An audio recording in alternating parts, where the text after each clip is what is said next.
C'est un pouvoir. C'est une force. Et tant que ce pouvoir, est-ce qu'on peut bien fermer cette porte?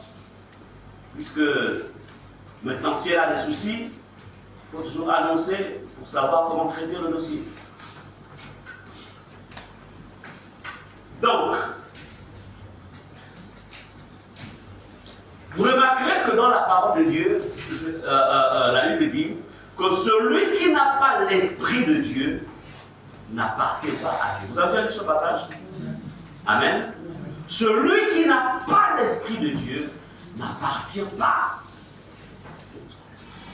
Celui qui n'a pas l'Esprit de Dieu. Qu'est-ce que ça veut dire?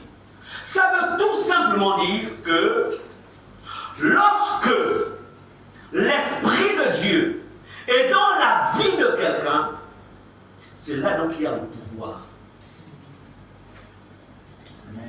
C'est pourquoi tu dois être sûr. Est-ce que l'Esprit de Dieu est à sa place dans ma vie? Est-ce qu'il est à sa place? S'il n'est pas à sa place, s'il n'est pas à sa place, s'il n'est pas en toi, il y a des enfants de dans la vie desquels l'Esprit de Dieu, en fait, s'est défroidé. Certains qui se retirent. Donc, la loi de l'Esprit est l'autorité et la puissance de l'Esprit.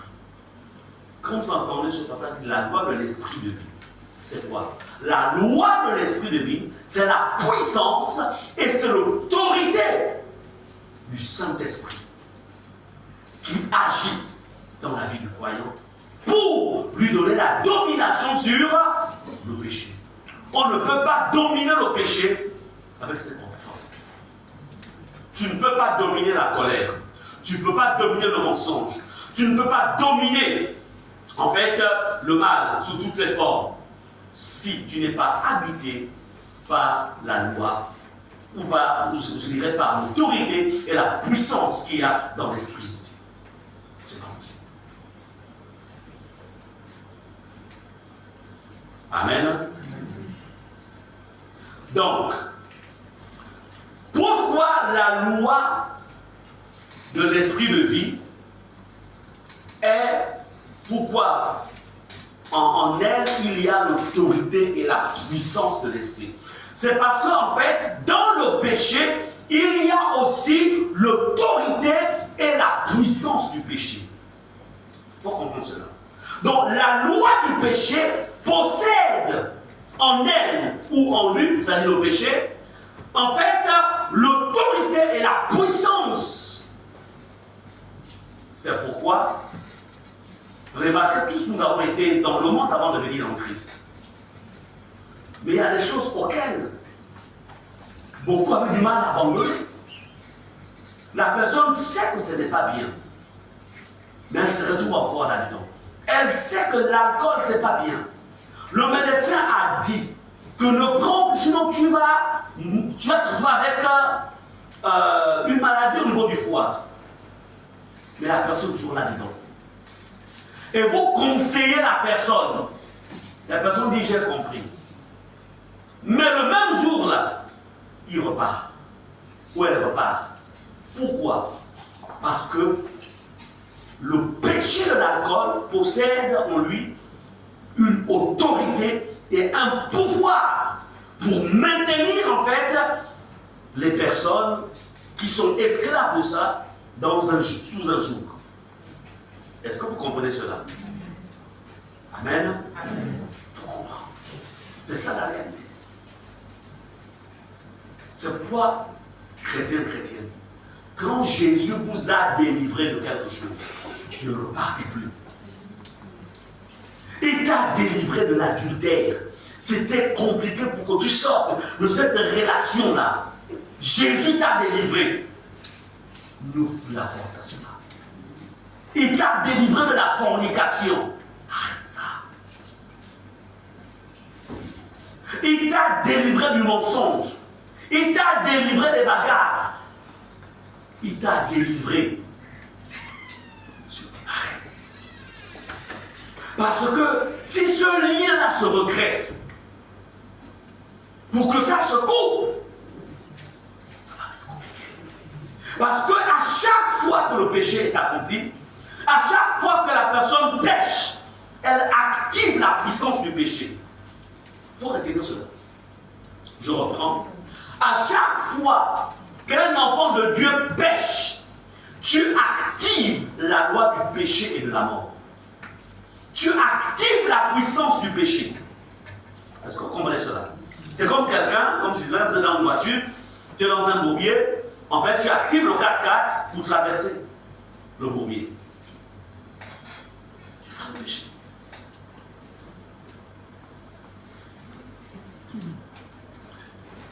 Et une fois le péché est activé, c'est terminé. Toutes les malédictions reviennent, les problèmes reviennent, les situations difficiles reviennent. Ça revient. Tu dis, mais je ne comprends pas, je prie. Oui, mais le truc c'est qu'il y a eu l'activation. Tu as activé le péché. Et je voudrais vous dire qu'il y a un niveau avec Dieu où le péché, ce n'est plus mentir. Le péché, ce n'est plus voler. Le péché, ça devient en fait désobéir à ce que Dieu te demande de faire. Parce que voler, mentir, tricher, se bagarrer, injurier, se mettre en colère, être jalouse ou jaloux, être orgueilleux, ça ce sont les péchés des bébés. Les bébés en Christ. Et je voudrais vous dire que le bébé en Christ, ça n'a rien à voir avec la position. Quelqu'un peut être bien 35, c'est un bébé. Hein? Vous comprenez cela? Mais il y a quelqu'un qui est peut-être sans fonction, mais c'est un adulte en Christ. C'est vrai. Donc il y a une dimension où en fait le péché, donc il y a des degrés, il y a le péché des bébés, il y a les péchés des enfants, il y a les péchés des fils, il y a les péchés que les pères commettent, et les péchés que les grands-pères commettent. Donc il y a plusieurs niveaux de péché. Donc il y a une dimension, on va prendre un exemple. On prend un exemple. Le péché. Tu habites, tu es déjà un homme. Tu es une femme. Tu travailles. Mais, et tu es, c'est vrai, tu vis chez la famille.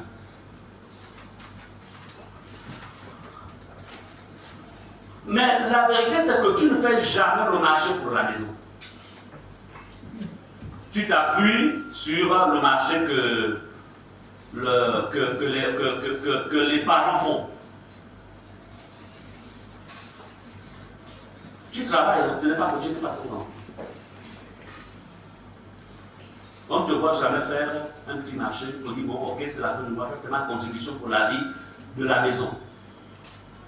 Mais cependant, chaque jour, quand tu viens, tu manges ce que les parents ont préparé. On appelle ça l'eau péché. Vous comprenez cela? C'est l'eau péché. Parce qu'en fait, tu es un profiteur. Comment tu travailles? Mais tu n'arrives jamais à faire un petit marché pour être en appui à la maison. C'est le péché. Mais là, il n'a pas volé. Hein? Il a volé? Non. Il a tué? Non. Il a forniqué? Non. Elle a forniqué? Non. Mais seulement, en fait, elle est dans ce qu'on appelle le péché de l'irresponsabilité. Tu es un irresponsable. Parce qu'en fait, la logique veut que tu apprennes aussi à contribuer à la vie de la maison. Les unités de courant là, tu ne contribues pas sur nous. C'est le péché. Et vous avez des cas comme ça dans les maisons. Non, moi ça va. C'est mon beau-père, c'est mon beau-père qui fait tout, ma belle-mère fait tout. Moi, de toute façon, je suis de passage. Je suis là juste pour 6 mois, 8 mois, après je vais aller louer. Donc, mais en temps, il mange gratuit, il boit gratuit, il fait tout gratuit, tout. Tu es dans le péché. Tu es en train de ruiner les autres. Est-ce que vous comprenez cela? Amen. Parce que quand on est responsable, on se dit quand même, non, il faut que j'apprenne à faire en fonction des moyens que j'ai. Je vais peut-être aller prendre les cartons on appelle ça comment?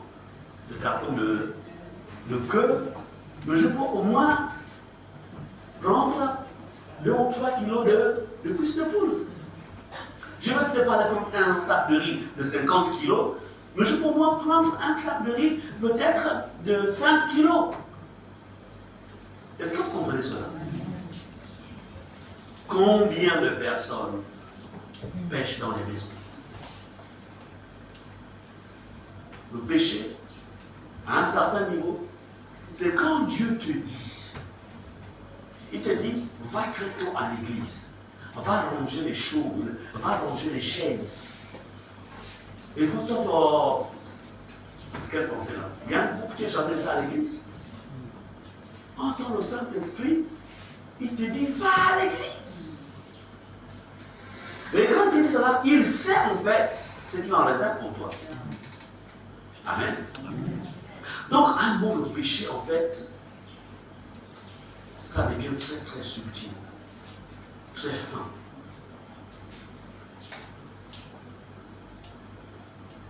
La loi du péché possède l'autorité et la puissance. Voilà pourquoi l'apôtre Paul dans Romains 7, verset 21 à 25, Romains chapitre 7, 21, dit ceci. Je trouve donc que c'est une loi selon laquelle, même lorsque je veux faire le bien, le mal est à portée de main. Ça, j'ai fait dans une version. Car je prends plaisir à la loi de Dieu au plus profond de moi-même. Mais je vois dans mes membres une autre loi en guerre avec la loi de mon esprit et me rendant captif de la loi du péché qui habite dans mes membres. En fait, ce verset ne fait que redire ce que j'étais en train d'expliquer tout à l'heure. Donc, je disais que la loi du péché, c'est le pouvoir et l'autorité qu'il y a dans le péché.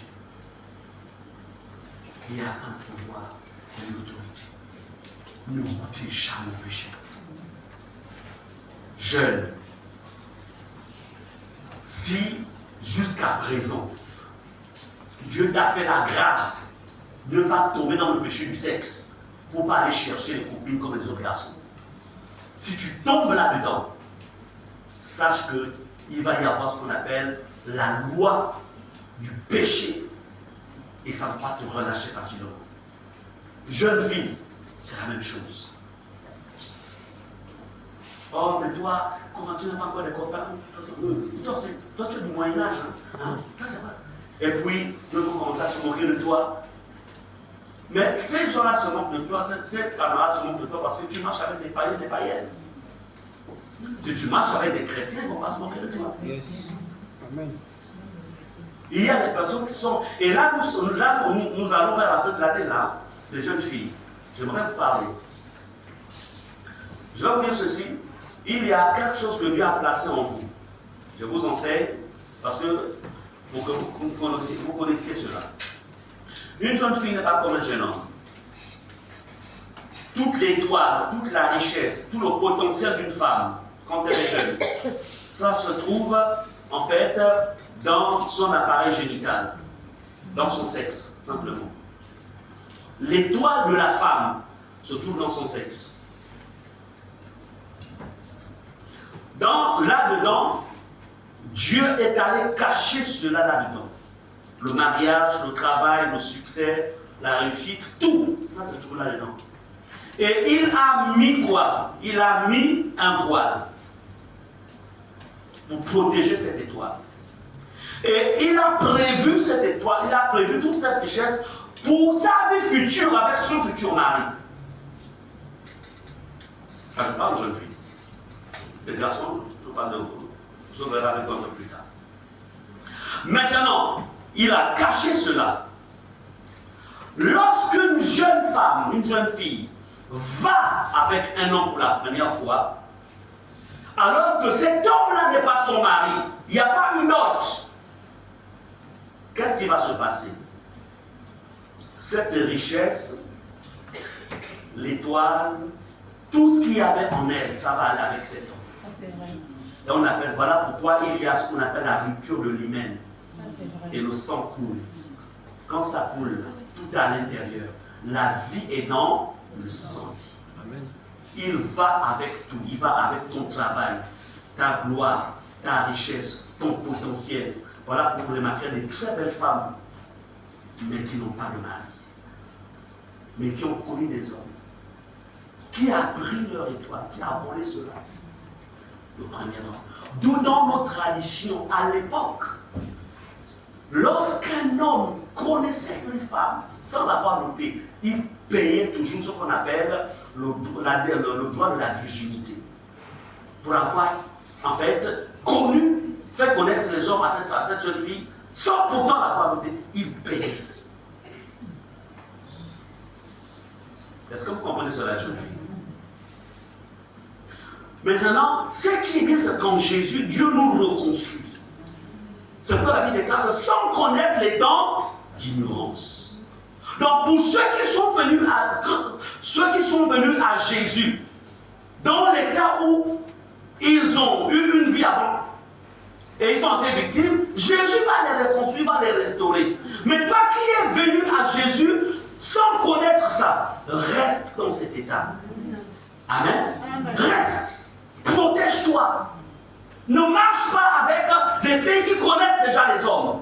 Une fille qui connaît les hommes, elle cherchera à te faire connaître aussi les hommes. Amen. Amen. Faites attention.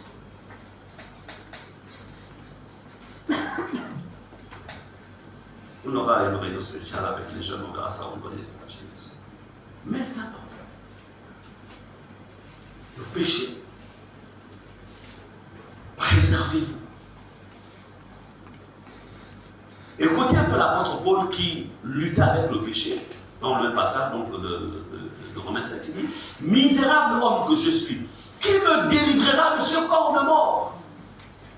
Merci à Dieu, par Jésus-Christ notre Seigneur. Ainsi, donc je sers moi-même la loi de Dieu avec mon esprit, mais avec ma chair, je sers la loi du péché. En fait, il est dans une situation de complication.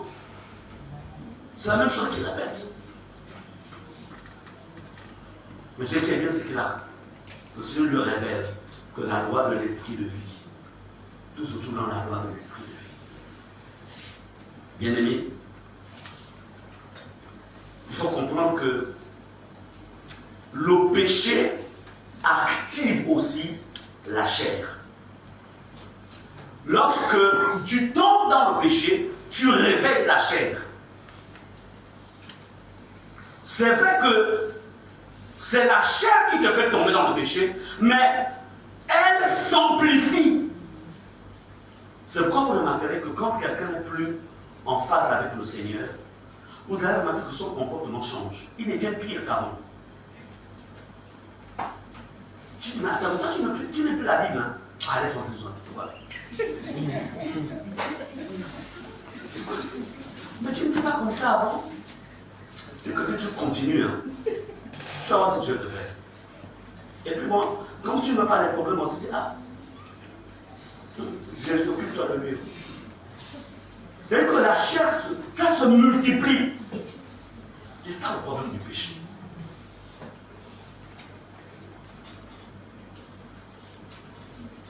Bien-aimés, c'est pourquoi vous remarquerez qu'au verset 13 du chapitre 7 est écrit: si vous vivez selon la chair, vous mourrez. L'objectif de la chair, quand ça s'est réveillé, ça maintient la personne dans une vie accélérée de péché.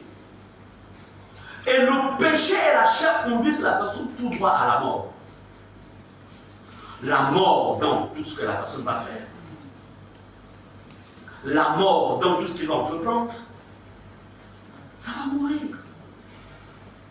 Et la personne va se limiter à mener une vie où elle ne se nourrira que des miettes. Qu'est-ce qui se passe? C'est parce que tout simplement, la personne, en fait, elle a activé la loi du péché.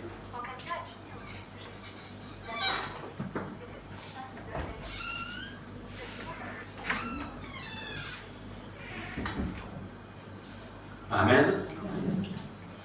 Combien de chrétiens sont morts? Combien? Ne suivez pas le korabababababababa. Il y a certaines fois le korabababa, peut-être il n'y a plus rien à l'intérieur. La puissance de l'esprit est partie. Ça, c'est juste l'intelligence seulement qui fait un korababa. Parce que la même personne qui dit korababa, si vraiment elle était remplie du Saint-Esprit, en fait, à la fin de sa prière, elle ne se mettait pas en colère. Elle n'allait pas injurier. Elle n'allait pas mentir. Elle n'allait pas être orgueilleuse. Elle n'allait pas critiquer. Elle n'allait pas calomnier. Elle n'allait pas avoir une attitude, on appelle ça comment? Un esprit de grandeur. Mépriser les autres. Parce que quand il y a le Saint-Esprit à l'intérieur, la Bible déclare que celui qui parle en langue s'édifie, se reconstruit. Mais ce qui est bizarre, c'est que ton korabababa, rien. Rien. On ne voit rien. Tu es le même hier, aujourd'hui. Non, on ne dit pas éternellement. On espère qu'il y aura la repentance. Yes. Amen.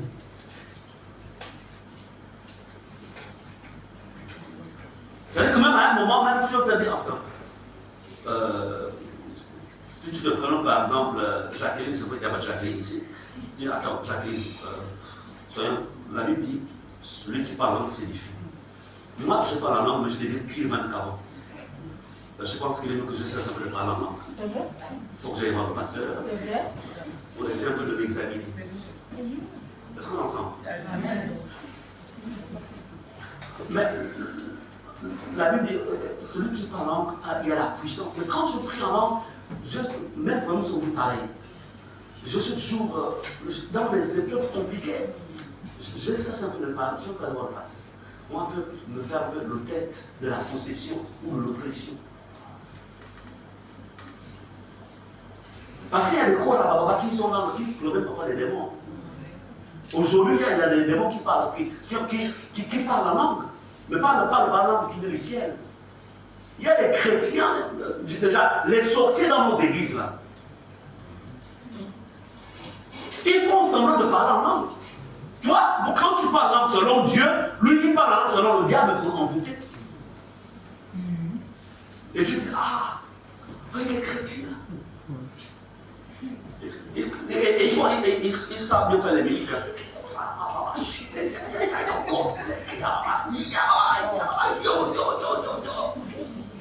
Et puis la sœur là, qui sent que ça c'est le genre de frère feu. Il fait tout ça juste. Il n'est pas en Christ. Il est là pour une mission. Et puis le jour où maintenant, tu te dis, bon, je vais le présenter au pasteur. Mais pasteur, moi, le frère m'a demandé la même chose. Vraiment, c'est celui que j'attendais depuis. Tous les frères là qui sont passés là, j'ai remarqué que ce n'était pas ma qualité. Mais ça, c'est moi la qualité que le Saint-Esprit m'a envoyé. Donc, c'est même qui pense que ce n'est pas sa qualité. Ce n'est plus Jésus qui estime que ce n'est pas sa qualité. Ça, c'est lui-même qui pense qu'elle pense que ce n'est pas sa qualité. Et puis après, bon. Et puis, je pense même que vraiment, elle va me faire du seul. Toujours le frère, quand on sera ensemble, il va même me construire une très belle maison. C'est-à-dire que tous les buts sont naturels, quoi. C'est pas. Et puis après, le frère, le mariage, première semaine, il vient à l'église, deuxième semaine. Troisième semaine, je n'arrive pas à l'église. On me dit tranquille. Pas dans le l'église. Quatrième semaine, cinquième semaine. Je suis déjà pas trop. Je vais à l'église. Si tu bouges aujourd'hui, on va voir ça. Oh, chérie, mais j'ai dit que tu ne bouges pas. Vous comprenez cela? Je dis, toi qui pries en langue là, je dis que si tu me juges, tant pis pour toi.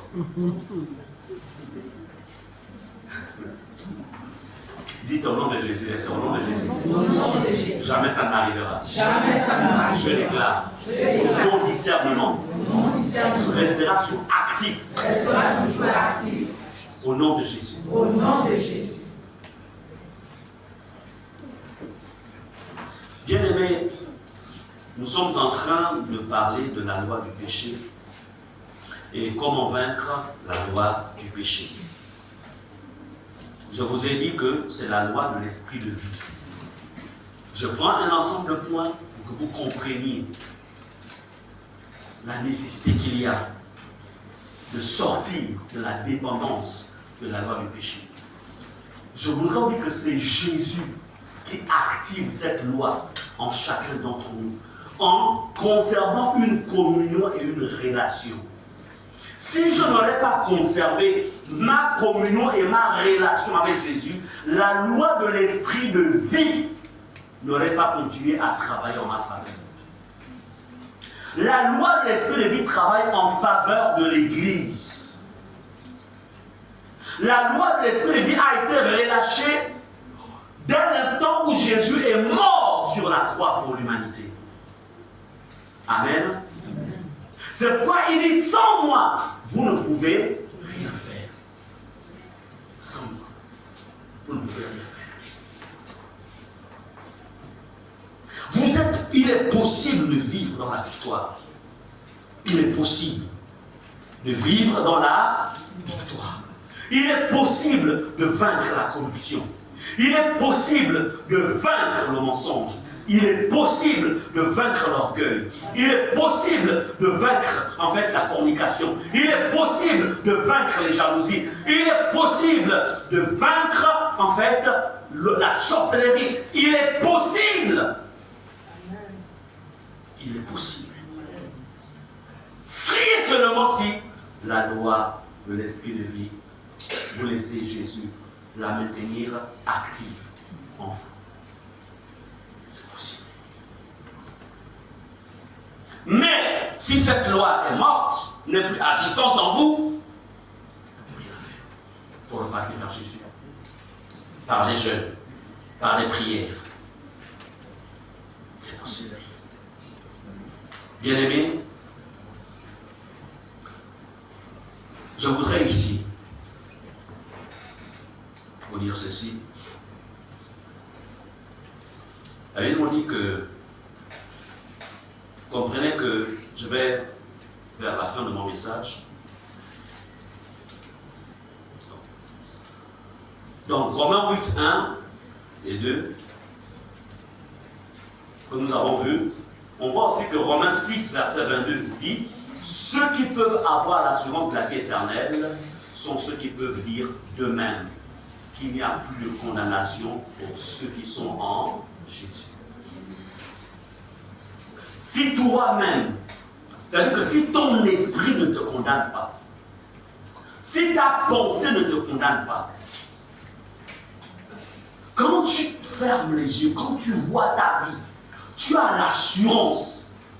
Parce que quand l'apôtre Paul dit il n'y a plus de condamnation, c'est-à-dire que l'apôtre Paul avait expérimenté en fait la délivrance que l'esprit de vie donne. La puissance et l'autorité. Il dit il n'y a plus de condamnation. Est-ce que pour toi c'est un slogan ou c'est une vérité? Est-ce que c'est un slogan? Amen. Ou c'est une expérience? Est-ce que c'est un slogan? Mais chez beaucoup, c'est un slogan. Est-ce que le péché, c'est toi qui es le maître ou c'est lui qui est le maître? Parce que quand on est maître de quelque chose, c'est toi qui contrôle, c'est toi qui domine. Quelqu'un veut venir te soudoyer avec de l'argent, dis non merci. Quelqu'un veut venir en fait soutirer des informations en cherchant en fait à t'acheter. Tu dis non. Non merci. Amen. Pourquoi? Parce que tu connais la loi de l'esprit de vie. Je n'avais pas prévu ça, mais je vais demander à la sœur non pas Anisette. Madame Abressi. Pétula. Oui, bien.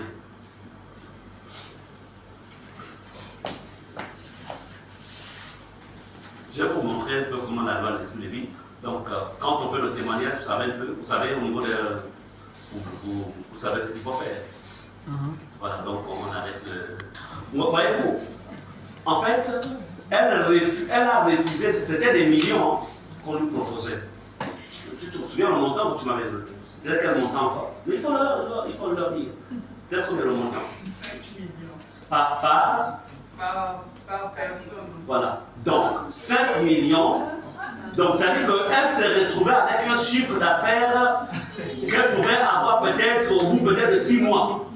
Mais en une semaine ou en un jour. Mais voyez-vous, elle est réellement convertie. Elle a en fait avoir. Elle n'a pas voulu vendre la vie de ses clients. La question, c'est que là, c'est maintenant que vous avez l'information. Où est-ce que vous le savez quand vous faites vos cheveux, vos têtes? Ici, là, on a, je ne veux pas sa pub, mais je suis. Oui. On a 2 personnes ici, 2 sœurs qui ont. Elle, son salon se trouve, on appelle ça comment? 3 personnes. Là, à droite. Toi, tu travailles à Mbondje. Il y a aussi Nzayon, il y a 3 personnes. Voilà. Allez-y, vous faire coiffer là-bas. Il y a aussi au Zumbe. Au Zumbe, c'est chez qui? Julie. Oui. Ok. Dimanche prochain, vous me faites les plans de vos salons.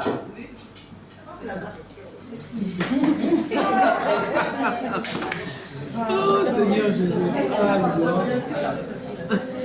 Faites les plans. Donc, es-tu là? Info. Sur le plan. Là où se situe ton salon. Là où toi, c'est sur tout le salon. On a dit encore quoi? Carmel. Même, vous m'amenez ça ici. Ne donnez plus vos têtes à n'importe qui. C'est maintenant pour les hommes. Pour les hommes? Personne va vous donner le plan. Oh Seigneur Jésus, mon Dieu. Mais c'est compliqué. La même chose pour les qui se passe chez les femmes, c'est pour chez les hommes. On appelle ça vol des douanes gratuits. Toi, tu vas simplement, tu vas te donner ta tête pour qu'on te voie. Oh! Et tu vas te poser des questions. Pourquoi ma vie? Pourquoi? Qu'est-ce qui se passe? Parce que tout simplement, il y a des gens qui ont des erreurs simplement d'aide. Mais ce qui est bien, c'est qu'il y a des chrétiennes qui ont des erreurs. Allons-y là. Là, vous avez entendu, ce n'est pas son pasteur qui a parlé à l'espace. Elle a été victime, heureusement qu'elle aime Jésus plus que l'argent. C'est pas le mensonge, c'est la vérité, pasteur. C'est ça. Donc, c'est important. Donc, ça veut dire qu'il y a peut-être certains ici, voilà, il faut qu'on tout le monde toujours faire le travail. Il y a d'autres gens qui ont le mariage. Donc, ceux qui sont installés, on a déjà pris le plan que tu devras avoir. Oh Seigneur.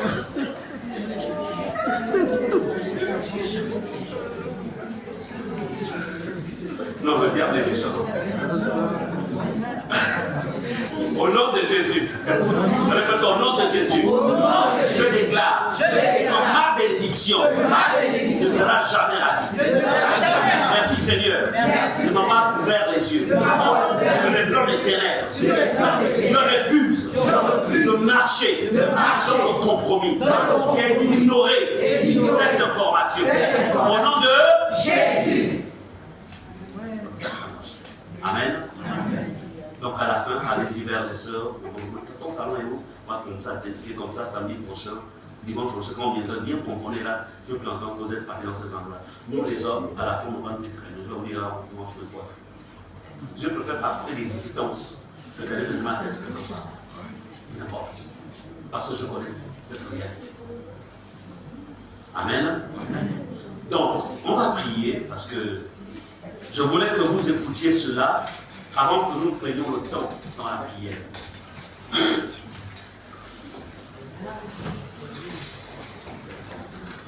Si quelqu'un qui est possédé d'un esprit des eaux se met à manipuler ta tête, qu'est-ce qu'elle relâche sur ta tête?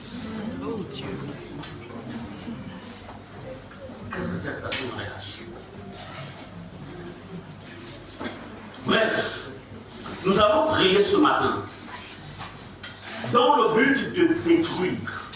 Parce que la thématique qui a été la nôtre pendant ces moments, nous parlions en fait du fait de traiter en fait, de la destruction de la loi du péché. Traiter le problème du péché au niveau, dans la vie de beaucoup d'enfants de Dieu.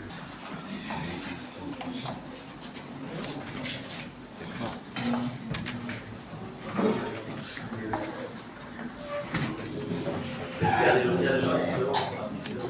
En fait, l'entrée expliquer un peu notre communauté que je dois parler aussi. Donc, pour leur donner la place ici devant.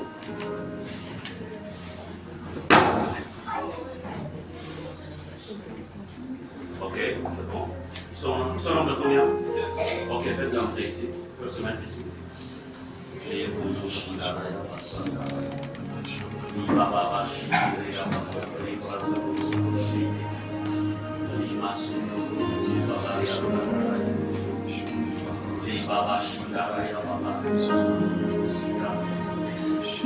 vous avez donc les yeux fermés, les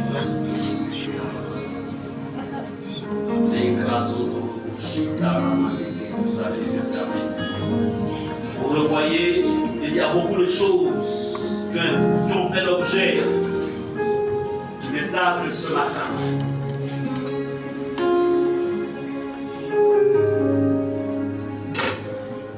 Il est question à partir de maintenant d'être cet homme, cette femme en fait, qui domine. Qui domine. Il est question, ou il va être question ce matin d'être cet homme, cette femme, en fait, qui a la suprématie, en fait, qui a compris comment fonctionne la loi de l'esprit de vie.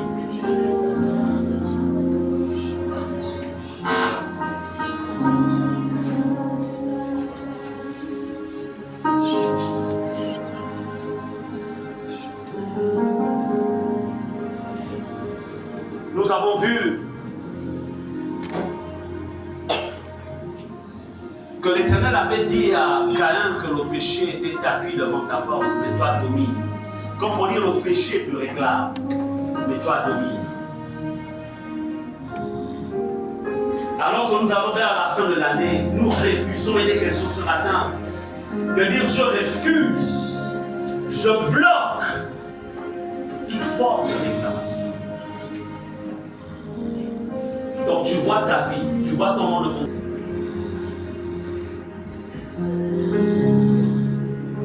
Tu connais les domaines, quels sont les domaines? Tu te sens attiré, tu te sens séduit ou séduite. Tu vois. Des domaines où tu combats encore.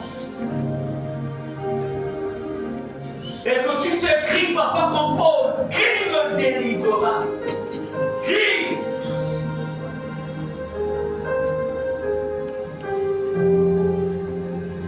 Alors que tu as ce tableau devant ton viseur, tu répètes après moi au nom de Jésus.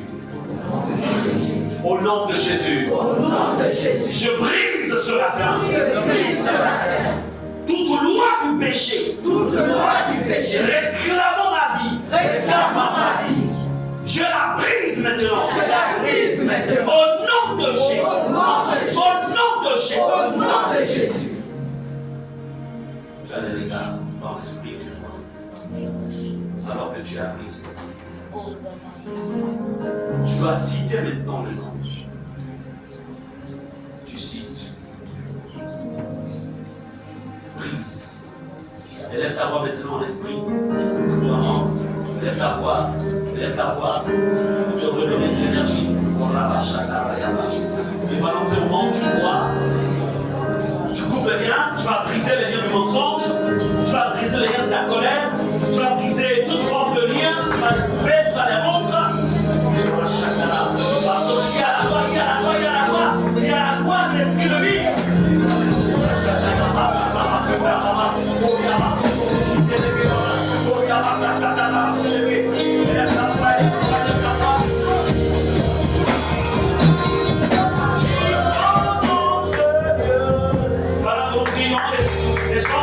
Quelque chose qui vérifie, quelque chose qui va en mouvement en action de l'esprit.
Tu es sur la montagne pendant ces moments.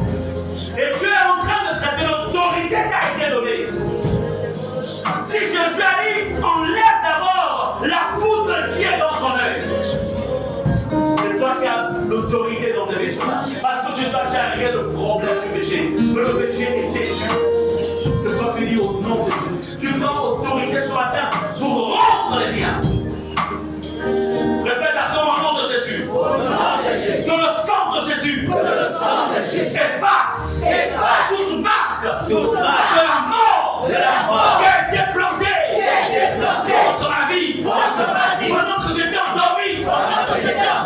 Par l'ennemi. Au nom de Jésus. Au nom de Jésus. Au nom de Jésus. J'efface.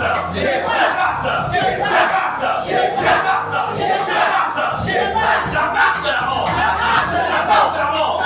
Au nom de Jésus. Au nom de Jésus. Au nom de Jésus. Le sang de Jésus. Le sang de Jésus. Le sang de Jésus. Le sang de Jésus. Le sang de Jésus. Le sang de Jésus. Le sang de Jésus.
Je voudrais te dire que ce que tu as décidé de devenir, tu ne deviens pas de ce que tu confesses et déclares ce matin. Je viens te le rappeler au nom de Jésus.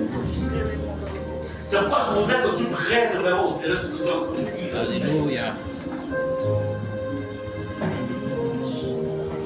Bien-aimés,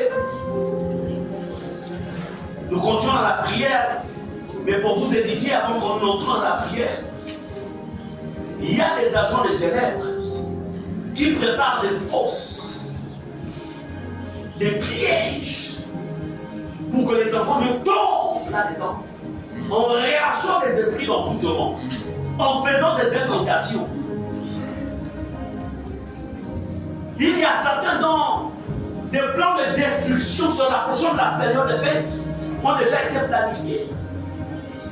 Les plans de destruction, en s'ouvrant à n'importe quel type de cérémonie, parce que tout simplement, l'ennemi veut détruire ton zèle. Mais tu vas déclarer au nom de Jésus.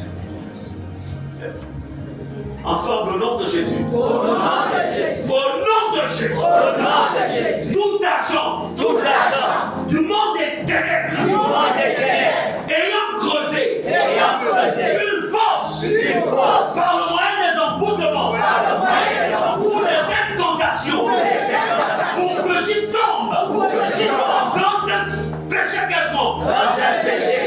J'ordonne que lui-même il tombe au nom de Jésus. Et je brise, je détruis le pouvoir de ces emboutements, le pouvoir de ces incantations. Au nom de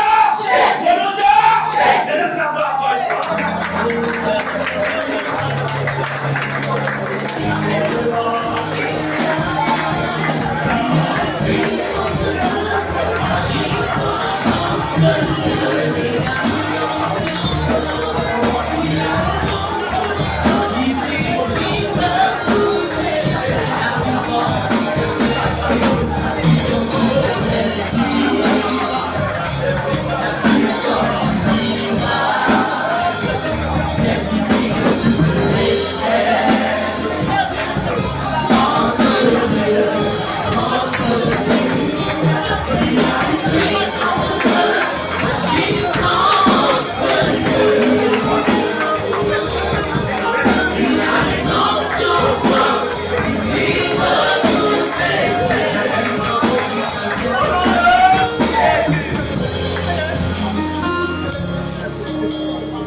allez chasser, vous allez couper le lien du démon de la paresse dans la prière. Ce démon qui vous empêche d'être ici les vendredis. Amen. Ne pensez pas que c'est le poids du travail de la journée.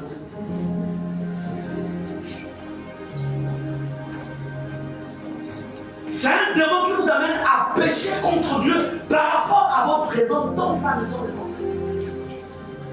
Certains viennent, d'autres ne viennent pas.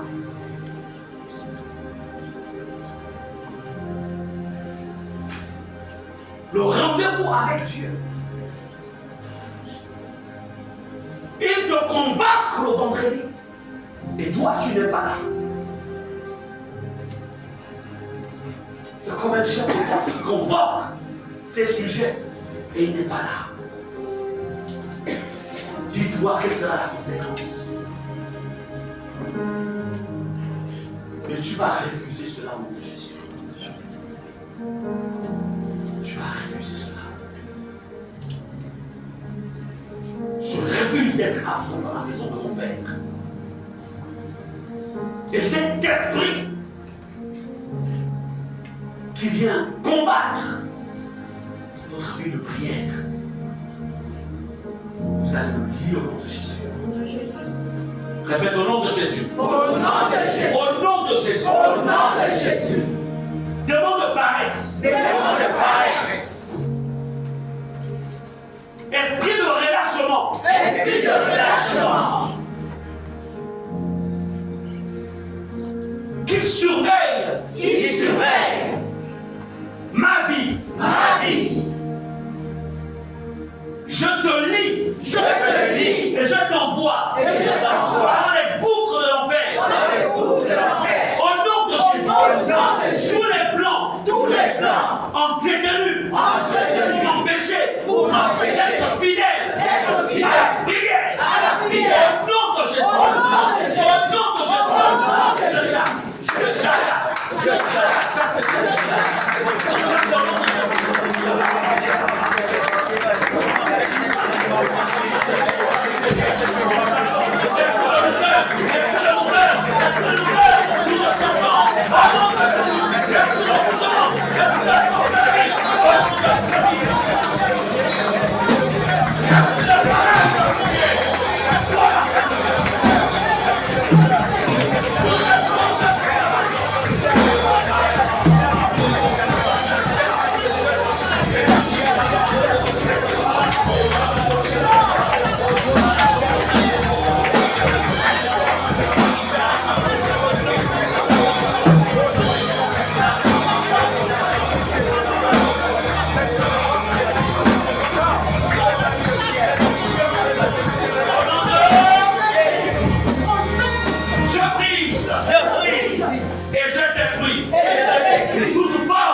Je brise cela. Je brise cela. Dans le sang de Jésus. Dans le sang de Jésus. Cela qui est écrit. Cela qui est écrit. Ils l'ont vaincu. Ils l'ont vaincu. À cause du sang de l'agneau. À cause du sang de l'agneau. La parole. Et la parole. Le témoignage. Le témoignage. Ce matin. Ce matin. Je déclare. Que moi. Si dans le temps de nom. Et Hébreux 36. Je déclare. Et je crois. Et je crois. Que la loi. Que la loi. De l'esprit de vie. De l'esprit de vie. En Jésus-Christ. En